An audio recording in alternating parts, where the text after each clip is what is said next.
ನಾನ್ ಹೇಳ್ತಾ ಇರೋದು ತುಂಬಾ ಸತ್ಯ, ನೀವ್ ಹೇಳ್ತಾ ಇರೋದು ಸರಿ ಇಲ್ಲ, ನಾನೇನ್ ಮಾಡ್ತೀನೋ ಎಲ್ಲ ಕೂಡ ಕರೆಕ್ಟ್ ಆಗಿದೆ, ನೀವ್ ಮಾಡ್ತಾ ಇರೋದೆಲ್ಲವೂ ಕೂಡ ತಪ್ಪು, ನೀವ್ ಅನ್ಕೊಳ್ತಾ ಇರೋದು ತಪ್ಪು, ನಿಮ್ಮ ಭಾವನೆಗಳು ತಪ್ಪು, ನಾನ್ ಏನ್ ಹೇಳ್ತಾ ಇದೀನಿ ಅದು ಮಾತ್ರ ಕರೆಕ್ಟ್ ಅಂತ ಹೇಳುವಂತಹ ಜನ, ವ್ಯಕ್ತಿಗಳು ಅಥವಾ ವ್ಯಕ್ತಿ ನಿಮ್ಮ ಜೀವನದಲ್ಲೂ ಕೂಡ ಇರ್ಬೋದು ಅಲ್ವಾ ಸ್ನೇಹಿತರೆ. ಸೊ ಇವತ್ತಿನ ವಿಡಿಯೋನಲ್ಲಿ ನಾರ್ಸಿಸಿಸ್ಟಿಕ್ ಗುಣಲಕ್ಷಣಗಳು ಏನೇನು ಅಂತ ನೋಡ್ತಾ ಹೋಗೋಣ. 7 ನಾರ್ಸಿಸಿಸ್ಟಿಕ್ ಗುಣಲಕ್ಷಣಗಳು ಈ ವಿಡಿಯೋನಲ್ಲಿ ತಿಳ್ಕೊಳ್ತಾ ಹೋಗೋಣ. ಇಂತಹ ಗುಣಲಕ್ಷಣಗಳು ಹೊಂದಿರುವಂತಹ ವ್ಯಕ್ತಿಗಳಲ್ಲಿ ಈ ಒಂದು ಏನು ಕ್ಯಾರೆಕ್ಟರಿಸ್ಟಿಕ್ಸ್ ಸಾಮಾನ್ಯವಾಗಿ ಕಾಣಬಹುದು. So welcome back to my YouTube channel. ನೀವು ನೋಡ್ತಾ ಇರಾ positive vibes Karnataka YouTube channel. ನಾನು ನಿಮ್ಮ Chaitra, narcissistic abuse recovery coach, ಜೊತೆಗೆ ಸರ್ವೈವರ್ ಕೂಡ.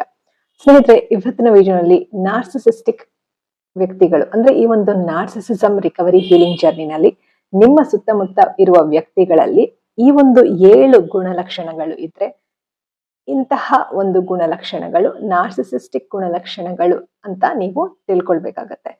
ಮೊದಲನೇದಾಗಿ ನೀವೇನ್ ತಿಳ್ಕೊಳ್ಬೇಕಂದ್ರೆ, ಈ ಒಂದು ನಾರ್ಸಿಸಿಸಂ ಗುಣಲಕ್ಷಣಗಳು ಸ್ವಲ್ಪ ಮಟ್ಟಿಗೆ ಎಲ್ಲರಲ್ಲೂ ಸಹ ಇರುತ್ತದೆ, ನಿಮ್ಮ ಎಲ್ಲರಲ್ಲೂ ಸಹ ಇರುತ್ತದೆ. ಆದ್ರೆ ಅತಿಯಾಗಿ ಈ ಒಂದು ನಾರ್ಸಿಸಿಸ್ಟಿಕ್ ಗುಣಲಕ್ಷಣಗಳು ಹೆಚ್ಚಾಗಿ ಕಾಣುವಂತಹ ವ್ಯಕ್ತಿಗಳು, ಅಂತಹ ವ್ಯಕ್ತಿಗಳಲ್ಲಿ ಇರುವಂತಹ ಗುಣಲಕ್ಷಣಗಳನ್ನ ನೋಡ್ತಾ ಹೋಗೋಣ.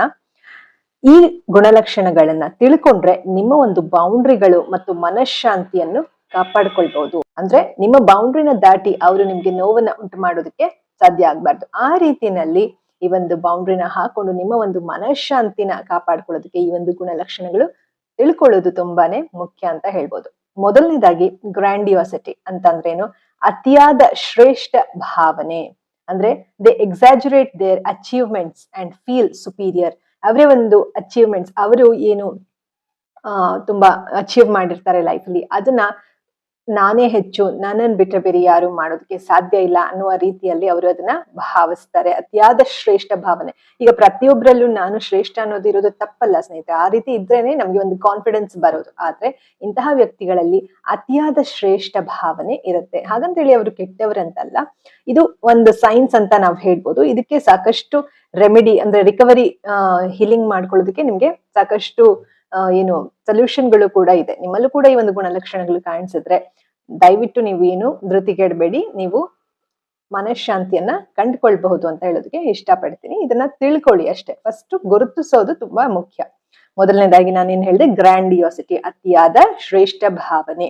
They exaggerate their achievements and feel superior. ಅವರು ತಮ್ಮ ಸಾಧನೆಗಳನ್ನ ಅತಿಯಾಗಿ ಹೇಳ್ಕೊಳ್ಳೋದು, ಅಂದ್ರೆ ಅವರು ಮಾಡಿರುವಂತ ಸಾಧನೆನ ಅತಿಯಾಗಿ ಹೇಳ್ಕೊಳ್ಳೋದಂತದ್ದು. ನಾನು ಇದು ಮಾಡಿದೀನಿ, ನಾನು ಅಷ್ಟು ಓದಿದ್ದೀನಿ, ನಾನು ಇಷ್ಟನ್ನ, ಅಂದ್ರೆ ಇವಾಗ ನಾವು ಕೂಡ ಹೇಳ್ಕೊಳ್ತೀವಲ್ವಾ, ಯಾರು ಕೇಳಿದ್ರೆ ಏನ್ ಓದಿದೀರಾ ಅಂತ ಹೇಳ್ಕೊಳ್ತೀವಿ. ಬಟ್ ಇಂತಹ ವ್ಯಕ್ತಿಗಳು ನಾನು ತುಂಬಾ ಹೆಚ್ಚು ನಾನು ಏನು ತುಂಬಾ ಸುಪೀರಿಯರು, ನಾನು ತುಂಬಾ ಶ್ರೇಷ್ಠ, ನಾನು ಅದನ್ನ ಅಚೀವ್ ಮಾಡಿದೀನಿ, ಇದನ್ನ ಅಚೀವ್ ಮಾಡಿದೀನಿ ಅಂತ ಹೇಳಿ ತುಂಬಾ ಅವರು ಬೇರೆಯವ್ರಿಗೆ ಅವ್ರ ಬಗ್ಗೆ ಅವರು ಹೇಳ್ಕೊಳ್ತಾರೆ.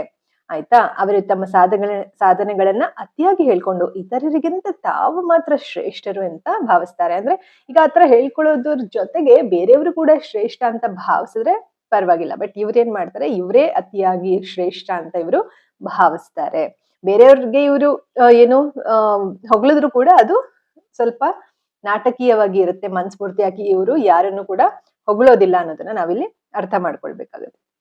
ಎರಡನೇದಾಗಿ ಕಾನ್ಸ್ಟೆಂಟ್ ನೀಡ್ ಆಫ್ ಅಡ್ಮಿರೇಷನ್.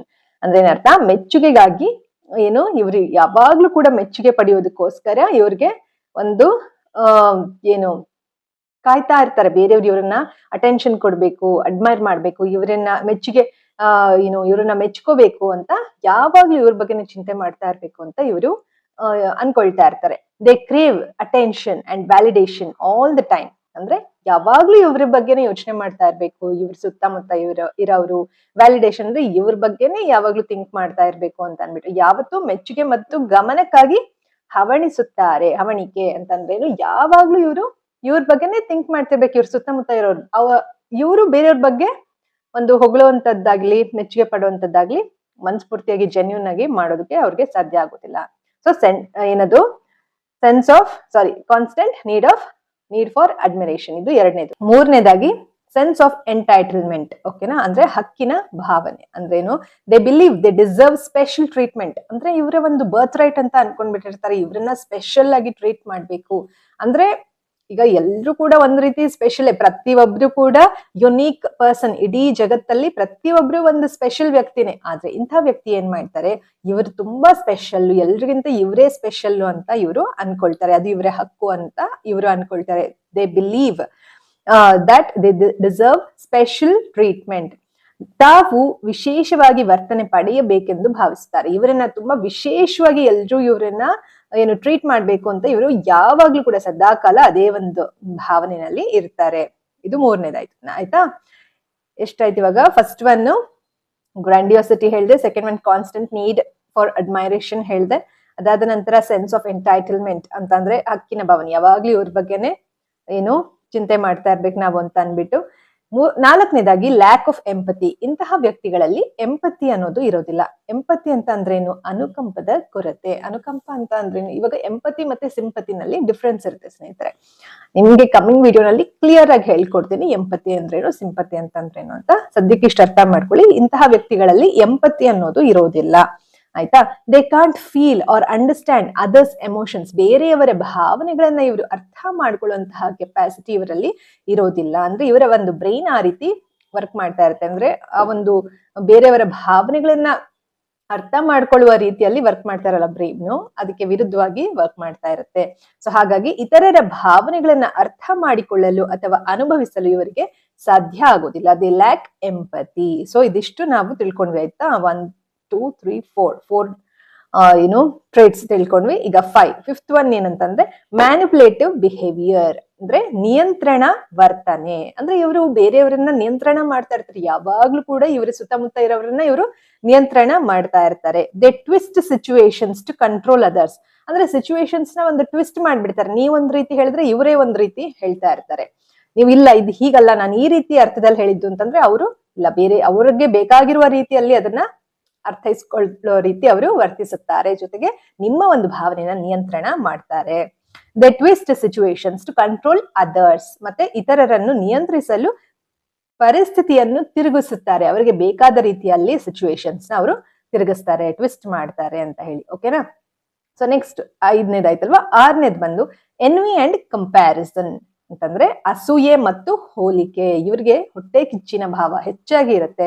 ಜೊತೆಗೆ ಬೇರೆಯವ್ರ ಜೊತೆ ಇವ್ರನ್ನ ಇವ್ರು ಕಂಪೇರ್ ಮಾಡ್ಕೊಳ್ಳೋದು ಹೆಚ್ಚಾಗಿ ಇರುತ್ತೆ. ಹೋಲಿಕೆ ಮಾಡುವಂತದ್ದು ಹೆಚ್ಚಾಗಿ ಇರುತ್ತೆ. ಇವ್ರ ಬಗ್ಗೆ ಮಾತ್ರ ಇವ್ರು ಥಿಂಕ್ ಮಾಡಲ್ಲ, ಬೇರೆಯವ್ರ ಬಗ್ಗೆ ಇವರು ಕಂಪೇರ್ ಮಾಡ್ಕೊಳ್ತಾ ಇರ್ತಾರೆ ಯಾವಾಗ್ಲೂ. ಈಗ ಸ್ವಲ್ಪ ಮಟ್ಟಕ್ಕೆ ನಾವು ಬೇರೆಯವ್ರನ್ನ ನೋಡಿ ಕಂಪೇರ್ ಮಾಡ್ಕೊಳ್ಳೋದು ತಪ್ಪಲ್ಲ. ಯಾಕಂದ್ರೆ ಬೇರೆಯವರಿಂದ ಕಲ್ತು ನಾವು ಪ್ರತಿಯೊಂದು ನಾವು ಇಡೀ ಸಮಾಜದಲ್ಲಿ ಹುಟ್ಟಿದಾಗ್ಲಿಂದ ಬೇರೆಯವ್ರನ್ನ ನೋಡಿ ಕಲ್ತ್ಕೊಂಡೇನೆ ನಾವು ಒಂದು ಇಂಪ್ರೂವ್ ಆಗಿರ್ತೀವಿ ಆಯ್ತಾ, ಅದು ಬೇರೆ. ಆದ್ರೆ ಇಂತಹ ಒಂದು ನಾರ್ಸಿಸಿಸ್ಟಿಕ್ ಕ್ವಾಲಿಟೀಸ್ ಅಂದ್ರೆ ಗುಣಲಕ್ಷಣಗಳು ಹೆಚ್ಚಾಗಿ ಇರುವಂತಹ ಜನರಲ್ಲಿ ಏನಾಗುತ್ತೆ, ಇವರು ತುಂಬಾ ಒಂದು ಹೊಟ್ಟೆ ಕಿಚ್ಚಿನ ಭಾವ ಆಗಿರ್ಬೋದು, ತುಂಬಾ ಒಂದು ಕಂಪೇರ್ ಮಾಡುವಂತದ್ದು. ಇಲ್ಲ ನಾನು ಅದಕ್ಕಿಂತ ಹೆಚ್ಚಾಗಿ ನಾನು ಏನು ಇವಾಗ ಯಾರೋ ಏನೋ ಅವ್ರ ಜೊತೆ ಓದ್ತಾ ಇರೋರು ಅಥವಾ ಅವ್ರ ಜೊತೆ ಕೆಲಸ ಮಾಡ್ತಾ ಇರೋರು ಆದ್ರೆ ಅವ್ರಿಗಿನ್ನ ಹೆಚ್ಚಾಗಿ ನಾವು ಈಗ ಸ್ವಲ್ಪ ಮಟ್ಟಕ್ಕೆ ಹೆಲ್ದಿ ಕಾಂಪಿಟೇಷನ್ ಇದ್ರೆ ಒಳ್ಳೇದು ಆಯ್ತಾ. ಬಟ್ ಇದು ಅನ್ಹೆಲ್ದಿ ಕಂಪ್ಯಾರಿಸನ್ ಅಂತ ನೀವು ಅರ್ಥ ಮಾಡ್ಕೊಳ್ಬೇಕಾಗುತ್ತೆ. ಓಕೆನಾ. ಅವ್ರಿಗಿನ್ನ ಹೆಚ್ಚು ನಾನ್ ಬೆಳಿಬೇಕು, ಅವರು ಸಪ್ರೆಸ್ ಆಗ್ಬೇಕು ಅನ್ನೋ ರೀತಿ ಸೀಕ್ರೆಟ್ ಆಗಿ ಅವರು ಒಂದು ಏನಾದ್ರು ಸ್ಯಾಡ್ ಆಗಿದ್ರೆ, ಬೇರೆಯವರು ಒಂದು ನೋವಿಲ್ಲದ್ರೆ ಸೀಕ್ರೆಟ್ ಆಗಿ ಇವರು ಖುಷಿ ಪಡ್ತಾ ಇರ್ತಾರೆ. ಸೊ ಆ ರೀತಿ ನೀವು ಯೋಚನೆ ಮಾಡ್ಬೇಕು. ಓಕೆನಾ. ಅಸೂಯೆ ಮತ್ತು ಹೋಲಿಕೆ.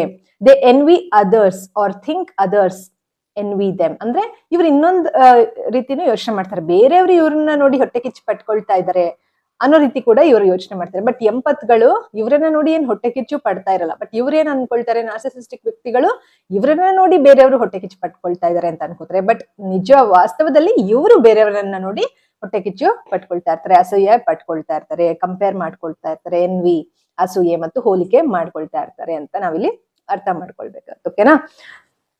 ಇದರ ಜೊತೆಗೆ ನೋಡಿ ಇಲ್ಲಿ ಕನ್ನಡದಲ್ಲಿ ಹೇಳ್ತೀನಿ, ಅವರು ಇತರರನ್ನು ಅಸೂಯೆ ಪಡುವವರು ಅಥವಾ ಇತರರು ತಮ್ಮನ್ನು ಅಸೂಯೆ ಪಡುವರೆಂದು ಇವರು ಭಾವಿಸ್ತಾರೆ ಆಯ್ತಾ. ಬೇರೆಯವರು ಇವರ ಬಗ್ಗೆ ನೋಡಿ ಅಸೂಯೆ ಪಡ್ತಾರೆ ಅಂತ ಇವರು ಭಾವಿಸ್ತಾರೆ. ಇದು ಏನು 6ನೇದಾಯ್ತು ಅಲ್ವಾ. ಈಗ 7ನೇದು ಲಾಸ್ಟ್ ಒನ್ ಏನಂತ ನೋಡೋಣ. ಇದಕ್ಕಿಂತ ಹೆಚ್ಚು ಗುಣಲಕ್ಷಣಗಳು ಇದೆ. ಸದ್ಯಕ್ಕೆ ಈ ವಿಡಿಯೋನಲ್ಲಿ ನಾವು ಈ ಒಂದು 7 ಗುಣಲಕ್ಷಣಗಳನ್ನ ತಿಳ್ಕೊಳ್ಳೋಣ. ಓಕೆನಾ.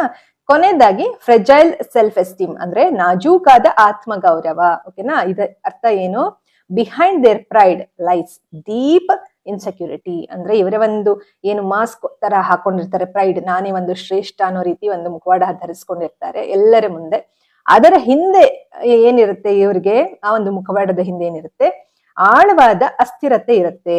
ಅಹಂಕಾರದ ಹಿಂದೆ ಆಳವಾದ ಅಸ್ಥಿರತೆ ಅಂದ್ರೆ ಇನ್ಸೆಕ್ಯೂರಿಟಿ ಫೀಲಿಂಗ್. ಅಂದ್ರೆ ಅವ್ರಿಗೂ ಒಂದ್ ರೀತಿ ಇನ್ಸೆಕ್ಯೂರ್ ಫೀಲ್, ಅವ್ರ ಬಗ್ಗೆ ಅವ್ರಿಗೆ ಒಂದು ಕೀಳರಿಮೆ ಭಾವ ಅಥವಾ ಇನ್ಸೆಕ್ಯೂರಿಟಿ ಫೀಲಿಂಗ್ ಇರುತ್ತೆ. ಪ್ರತಿಯೊಬ್ಬರಿಗೂ ಕೀಳರಿಮೆ ಭಾವ ಇರುತ್ತೆ, ಏನ್ ಎಲ್ರು ತುಂಬಾ ಕಾನ್ಫಿಡೆಂಟ್ ಆಗಿರಲ್ಲ. ಈಗ ನೀವು ನನ್ನ ಚಾನಲ್ ನೋಡ್ಬೋದು, ಫಸ್ಟ್ ವಿಡಿಯೋಗೂ ಈ ವಿಡಿಯೋಗೂ ಎಷ್ಟು ವ್ಯತ್ಯಾಸ ಇದೆ ಅಲ್ವಾ. ಅವಾಗ ನನ್ಗೇನು ಕಾನ್ಫಿಡೆನ್ಸ್ ಇರ್ಲಿಲ್ಲ. ಬಟ್ ನೀವು ಇಲ್ಲಿ ಅರ್ಥ ಮಾಡ್ಕೊಳ್ಬೇಕು, ಎಂಪತ್ಗಳಿಗೂ ನಾರ್ಸಿಸಿಸ್ಟಿಕ್ ಕ್ವಾಲಿಟೀಸ್ಗೂ ಡಿಫ್ರೆನ್ಸ್ ಇರುತ್ತೆ. ಇಂತಹ ವ್ಯಕ್ತಿಗಳಲ್ಲಿ ಎಷ್ಟೇ ಏನೇ ಅವರು ಚೆನ್ನಾಗಿ ಒಂದು ಲೈಫಲ್ಲಿ ಒಳ್ಳೆ ರೀತಿನಲ್ಲಿ ಒಳ್ಳೆ ಸ್ಟೇಟಸ್ ಇದ್ದು ಒಳ್ಳೆ ರೀತಿ ಲೈಫ್ ಲೀಡ್ ಮಾಡ್ತಾ ಇದ್ರು ಕೂಡ ಅವರ ಒಂದು ಒಳಗಡೆ ಒಂದು ಕಾನ್ಫಿಡೆನ್ಸ್ ಲೆವೆಲ್ ಅನ್ನೋದು ಕಮ್ಮಿ ಇರುತ್ತೆ. ಅಂದ್ರೆ ಇನ್ಸೆಕ್ಯೂರಿಟಿ ಫೀಲಿಂಗು ಜಾಸ್ತಿ ಇರುತ್ತೆ ಅಂತಾನೆ ಹೇಳ್ಬೋದು. ಕ್ವಿಕ್ ಆಗಿ ಇನ್ನೊಂದ್ಸತಿ ನೋಡೋಣ, 7 ಗುಣಲಕ್ಷಣಗಳು ಯಾವ್ಯಾವ್ದು ಈ ಒಂದು ನಾರ್ಸಿಸಿಸ್ಟಿಕ್ ಗುಣಲಕ್ಷಣಗಳು, ನಾರ್ಸಿಸಿಸಮ್ ಗುಣಲಕ್ಷಣಗಳು ಯಾವ್ಯಾವ್ದು ಅಂದ್ರೆ, ಮೊದಲನೇದಾಗಿ ಗ್ರ್ಯಾಂಡಿಯಾಸಿಟಿ, ಅತಿಯಾದ ಶ್ರೇಷ್ಠ ಭಾವನೆ. ಎರಡನೇದಾಗಿ ಲ್ಯಾಕ್ ಆಫ್ ಎಂಪತಿ, ಅನುಕಂಪದ ಕೊರತೆ. ಮೂರನೇದಾಗಿ ಕಾನ್ಸ್ಟೆಂಟ್ ನೀಡ್ ಫಾರ್ ಅಡ್ಮಿರೇಷನ್, ಏನು ಯಾವಾಗ್ಲೂ ಇವ್ರನ್ನ ಮೆಚ್ಚುಗೆ ಪಡ್ತಾ ಇರ್ಬೇಕು, ಇವರನ್ನ ನೋಡಿ ಮೆಚ್ಚುಗೆಗಾಗಿ ಹವಣಿಕೆ. ಮತ್ತೆ ನಾಲ್ಕನೇದಾಗಿ ಸೆನ್ಸ್ ಆಫ್ ಎಂಟೈಟಲ್ಮೆಂಟ್, ಅಂದ್ರೆ ಯಾವಾಗ್ಲೂ ಕೂಡ ಇವರು ಒಂದು ಹಕ್ಕು, ಏನಂದ್ರೆ ಇವರು ಯಾವಾಗ್ಲೂ ಇವರೇ ಸ್ಪೆಷಲ್ ಅಂತ ಒಂದು ಅನ್ಕೊಂಡಿರ್ತಾರೆ, ಹಕ್ಕಿನ ಒಂದು ಭಾವನೆ. ಓಕೆನಾ, ಯಾವಾಗ್ಲೂ ಇವರೇ ಸ್ಪೆಷಲ್ ಅಂತ ಅನ್ಕೊಂಡಿರ್ತಾರೆ. ನೆಕ್ಸ್ಟ್ ಐದನೇದಾಗಿ ಮ್ಯಾನಿಪುಲೇಟಿವ್ ಬಿಹೇವಿಯರ್, ಅಂದ್ರೆ ನಿಯಂತ್ರಣ ವರ್ತನೆ, ಯಾವಾಗ್ಲೂ ಇವರು ನಿಯಂತ್ರಣ ಕಂಟ್ರೋಲ್ ಮಾಡ್ತಾ ಇರ್ತಾರೆ. ಆರನೇದಾಗಿ ಎನ್ವಿ ಅಂಡ್ ಕಂಪ್ಯಾರಿಸನ್, ಅಸೂಯೆ ಮತ್ತು ಹೋಲಿಕೆ, ಯಾವಾಗ್ಲೂ ಇವರು ಅಸೂಯೆ ಪಡ್ತಾ ಇರ್ತಾರೆ, ಹೊಟ್ಟೆ ಕಿಚ್ಚಿನ ಭಾವ. ಮತ್ತೆ ಏಳನೇದಾಗಿ ಫ್ರೆಜೈಲ್ ಸೆಲ್ಫ್ ಎಸ್ಟೀಮ್, ಅಂದ್ರೆ ನಾಜೂಕಾದ ಆತ್ಮಗೌರವ, ತುಂಬಾ ಇನ್ಸೆಕ್ಯೂರ್ ಫೀಲ್ ಇರ್ತಾರೆ. ಇವ್ರು ಎಷ್ಟೇ ಒಂದು ದುಡ್ಡು, ಆಸ್ತಿ, ಒಡವೆ, ಅಂತಸ್ತು ಏನೇ ಇದ್ರು ಕೂಡ ಒಳಗಡೆ ಇವ್ರಿಗೆ ಇನ್ಸೆಕ್ಯೂರಿಟಿ ಫೀಲಿಂಗು ಜಾಸ್ತಿ ಇರುತ್ತೆ. ಸೊ ಇದಿಷ್ಟು ಆಗಿತ್ತು ಸ್ನೇಹಿತರೆ ಈ ಒಂದು ನಾರ್ಸಿಸಿಸ್ಟಿಕ್ ಕ್ವಾಲಿಟೀಸ್, ಅಂದ್ರೆ 7 ಗುಣಲಕ್ಷಣಗಳು, ಟ್ರೈಟ್ಸ್. ಓಕೆನಾ, ಟ್ರೈಟ್ಸ್ ಅಂದ್ರೆ ಗುಣಲಕ್ಷಣಗಳು. ಸೊ ಇದನ್ನ ಯಾವ ರೀತಿ ಓವರ್ಕಮ್ ಮಾಡಬಹುದು ಅನ್ನೋದನ್ನ ನಿಮ್ಗೆ ಮುಂದಿನ ದಿನಗಳಲ್ಲಿ ತಿಳಿಸ್ಕೊಡ್ತೀನಿ. ನಿಮ್ಗೂ ಕೂಡ ಇಂತಹ ಒಂದು ಏನು ಟ್ರೈಟ್ಸ್ ಗುಣಲಕ್ಷಣಗಳು ಇದೆ ಅಂತ ಅನ್ಸಿದ್ರೆ ನೀವೇನು ಚಿಂತೆ ಮಾಡ್ಬೇಡಿ, ಇದರಿಂದ ನೀವು ಹೊರಗ್ ಬರಬಹುದು. ಓಕೆನಾ, ನೀವು ಮನ್ಸ್ ಮಾಡಿದ್ರೆ ಹೊರಗ್ ಬರಬಹುದು. ಜೊತೆಗೆ ನೀವೇನಾದ್ರೂ ನಿಮ್ಮ ಸುತ್ತ ಇರೋರು ಇಂತಹ ಕ್ವಾಲಿಟೀಸ್ ನ ಹೊಂದಿದ್ದಾರೆ ಅಂತ ನಿಮ್ಗೆ ಅನ್ಸಿದ್ರೆ ಅವ್ರಿಗೆ ನೀವು ವಿಡಿಯೋಸ್ ನ ಶೇರ್ ಮಾಡ್ಬೇಡಿ. ನೀವು ನಿಮ್ಗೇನ್ ಹೀಲಿಂಗ್ ಜರ್ನಿ ಬೇಕೋ ಅದನ್ನ ಮಾತ್ರ ನೀವು ತಗೊಳ್ಳಿ. ಓಕೆನಾ, ಡೈರೆಕ್ಟ್ ಆಗಿ ನೀವು ಯಾರಿಗೂ ನೀವು ನಾರ್ಸಿಸಿಸ್ಟ್ ಆತರ ಎಲ್ಲ ಹೇಳಕ್ ಹೋಗ್ಬಾರ್ದು. ಯಾಕಂದ್ರೆ ಇಲ್ಲಿ ಒಳ್ಳೆಯವರು ಕೆಟ್ಟವರು ಅನ್ನೋದು ಬರಲ್ಲ, ಪ್ರತಿಯೊಬ್ಬರಲ್ಲೂ ಒಂದು ನಾರ್ಸಿಸಿಸ್ಟಿಕ್ ಕ್ವಾಲಿಟೀಸ್ ಇದ್ದೇ ಇರುತ್ತೆ. ಇದು ಒಂದು ಕೊರೋನಾ ರೀತಿ ಅಂತ ನಾನು ನಿಮ್ಗೆ ಹೇಳ್ದೆ, ಒಬ್ರಿಂದ ಒಬ್ರಿಗೆ ಹರಡುತ್ತೆ ಅಂತ. ಹಾಗಾಗಿ ನಾವಿಲ್ಲಿ ಒಬ್ರಿಗೊಬ್ರು ಅಂಡರ್ಸ್ಟ್ಯಾಂಡ್ ಮಾಡ್ಕೊಂಡು ಯಾವ ರೀತಿ ಒಂದು ಜೀವನದಲ್ಲಿ ಯಾವ ರೀತಿ ನಾವು ಒಂದು ಅಡ್ಜಸ್ಟ್ ಮಾಡ್ಕೊಂಡು ಹೋಗ್ಬೇಕನ್ನೋದನ್ನ ತಿಳ್ಕೊಳ್ಬೇಕಾಗುತ್ತೆ. ಜೊತೆಗೆ ಕೆಲವೊಮ್ಮೆ ನಿಮ್ಗೆ ಸಾಧ್ಯನೇ ಆಗ್ತಾ ಇಲ್ಲ ಅಂದಾಗ ನೀವು ಸ್ವಲ್ಪ ದೂರ ಇರೋದು ಕೂಡ ಉತ್ತಮ. ನೀವೇನಾದ್ರೂ ಸಾಲಿಟ್ಯೂಡ್ ಅಂದ್ರೆ ಒಬ್ರೇ ಇರೋದಕ್ಕೆ ಬಯಸ್ತೀರಿ, ಸ್ವಲ್ಪ ದಿವಸ ಎಲ್ಲರನ್ನೂ ಬಿಟ್ಟು ಒಬ್ರೇ ಇರ್ಬೇಕಂತ ಬಯಸ್ರು, ಅದು ಕೂಡ ವೆರಿ ಬೆಸ್ಟ್ ಡಿಸಿಷನ್ ಅಂತಾನೆ ಹೇಳ್ಬಹುದು. ನಿಮ್ಮನ್ನ ನೀವು ಕಾಪಾಡ್ಕೊಳ್ಬೇಕು, ನಿಮ್ಮ ಒಂದು ಮೆಂಟಲ್ ಹೆಲ್ತ್ ಕಾಪಾಡ್ಕೊಳ್ಬೇಕು, that is very important. So ನಿಮ್ಮಲ್ಲಿ ಈ ಗುಣಲಕ್ಷಣಗಳಿದ್ರೆ ನೀವು ಕೂಡ ಒಂದ್ ಸ್ವಲ್ಪ ದಿನ ಮಟ್ಟಿಗೆ ಒಂದು ಸಾಲಿಟ್ಯೂಡ್ ಅಂದ್ರೆ ಒಬ್ರೇ ಇರುವಂತಹ ಒಂದು ಪ್ರಯತ್ನ ಮಾಡಿದ್ರೆ ಖಂಡಿತವಾಗ್ಲೂ ನೀವು ಇದೆಲ್ಲವನ್ನೂ ಕೂಡ ಮೀರಿ ನಿಮ್ಮ ಒಂದು ಏನು ಮನಃಶಾಂತಿಯನ್ನ ಕಂಡುಕೊಳ್ಬಹುದು ಅಂತ ಹೇಳೋದಕ್ಕೆ ಇಷ್ಟಪಡ್ತೀನಿ ಸ್ನೇಹಿತರೆ. ಸೊ ಕೊನೆಯದಾಗಿ ಈ ಲಕ್ಷಣಗಳನ್ನ ಗುರುತಿಸುವುದು ಇತರರನ್ನು ತೀರ್ಪು ಮಾಡಲು ಅಲ್ಲ. ಅಂದ್ರೆ ಈ ಒಂದು ಲಕ್ಷಣಗಳನ್ನ ನೀವು ಬೇರೆಯವರಲ್ಲಿ ಗುರುತಿಸಿದ್ರೆ ನೀವು ಅವರನ್ನ ಜಡ್ಜ್ ಮಾಡ್ದಂಗೆ ಅಲ್ಲ, ಅವ್ರು ಹೀಗೆ ಅವ್ರು ಕೆಟ್ಟವರು ಅಂತ ಜಡ್ಜ್ ಮಾಡುವಂತದ್ದಲ್ಲ, ಆಯ್ತಾ. ನಿಮ್ಮ ಮನಃಶಾಂತಿಯನ್ನು ಕಾಪಾಡ್ಕೊಳ್ಳೋದಕ್ಕೋಸ್ಕರ ಇದನ್ನ ತಿಳ್ಕೊಳ್ಬೇಕಾಗತ್ತೆ, ಮತ್ತೆ ಬೌಂಡ್ರಿಗಳನ್ನ ಸ್ಥಾಪಿಸೋದಕ್ಕೋಸ್ಕರ ಇದನ್ನ ತಿಳ್ಕೊಳ್ಬೇಕಾಗುತ್ತೆ. ಜೊತೆಗೆ ಸುರಕ್ಷಿತವಾದ ಪ್ರೀತಿಯನ್ನು ಆರಿಸಿಕೊಳ್ಳಲು ಸಹಾಯ ಮಾಡುತ್ತೆ ಈ ಒಂದು ಗುಣಲಕ್ಷಣಗಳನ್ನ ನೀವು ತಿಳ್ಕೊಂಡ್ರೆ ಅಂತ ಹೇಳೋದಕ್ಕೆ ಇಷ್ಟಪಡ್ತೀನಿ ಸ್ನೇಹಿತರೆ. ಸೊ ಇದಾಗಿತ್ತು ಇವತ್ತಿನ ವಿಡಿಯೋ. ಸೊ ನೋಡಿದ್ರಿ ಅಲ್ವಾ 7 ಗುಣಲಕ್ಷಣಗಳು ಈ ಒಂದು ನಾರ್ಸಿಸಿಸಮ್ ರಿಕವರಿ ಜರ್ನಿನಲ್ಲಿ, ನಾರ್ಸಿಸಿಸ್ಟಿಕ್ ಟ್ರೈಟ್ಸ್ 7 ಗುಣಲಕ್ಷಣಗಳನ್ನ ಇವತ್ತು ತಿಳ್ಕೊಂಡ್ವಿ. ಸೊ ಮುಂದಿನ ವಿಡಿಯೋನಲ್ಲಿ ಮತ್ತೊಂದು ಒಳ್ಳೆಯ ವಿಚಾರದೊಂದಿಗೆ ನಿಮ್ ಮುಂದೆ ಬರ್ತೀನಿ. ಅಲ್ಲಿವರೆಗೂ think positive, be an optimist, life is beautiful and make the most of it. ಎಲ್ಲರಿಗೂ ಶುಭವಾಗಲಿ. ಧನ್ಯವಾದಗಳು.